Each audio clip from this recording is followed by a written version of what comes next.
Good morning, Susie Cobden. Boring. I used to be told all the time that I was boring. I didn't know it at the time, but I was an empath, still am, and never really felt comfortable amongst a lot of people. I didn't understand why, but I used to withdraw and never had a huge amount of friends. And yeah, kids even in school would say, oh, leave her alone, she's boring.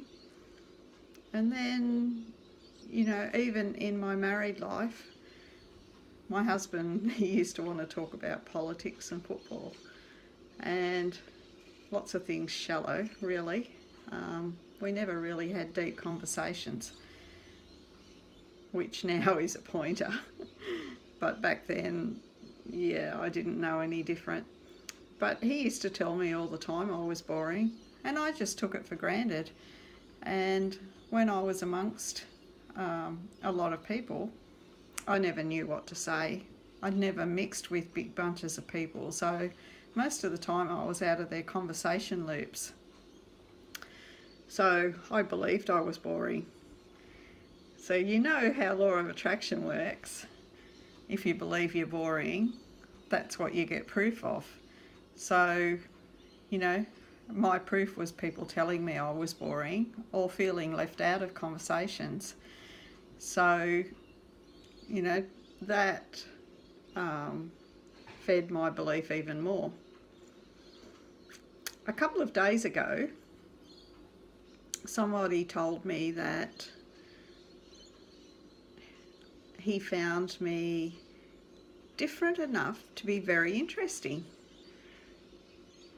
And I had to hold back the tears because I didn't want to explain to him why I was getting upset.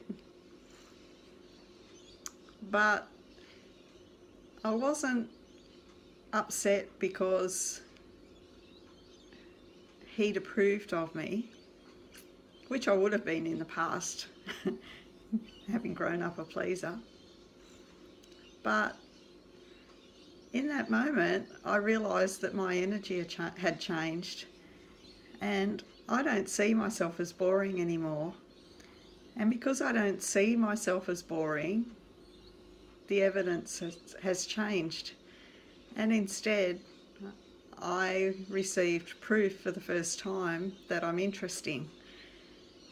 And it was a great confirmation to me that the work that I've been doing is working, but also that law of attraction gives us not what we say necessarily, not even what we think, but our underlying feelings. It does give us what we think. But if we think one thing and our frequency is in a different place, which sometimes it can, if I say I'm a millionaire and my frequency says no you're not, then it's the frequency that law of attraction responds to. So it's really important to be in alignment with what you're thinking and what you're saying, especially if you're wanting to attract, if you're wanting to manifest to you. So, hence Think and Grow Rich, Napoleon Hill, you've got to put yourself in the place of your wishes already fulfilled. Wayne Dyer used to say that all the time too. So that's, why often we ask for things and we don't receive them. In fact, quite often we receive the opposite.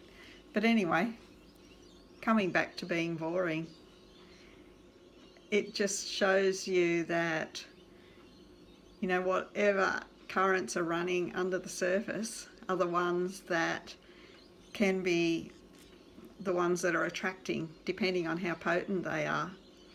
And it is possible to change those beliefs.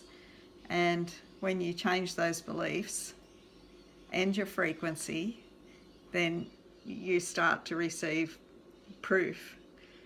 And yeah, it was a most amazing feeling,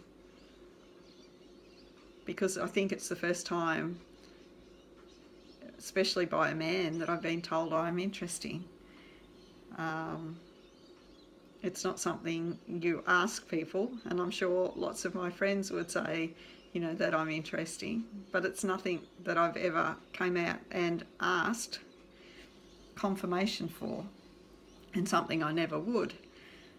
But this was random and out of the blue, and most welcome. Anyway, you guys have a wonderful day. It's Saturday here, and I'll chat with you again on Monday. Bye.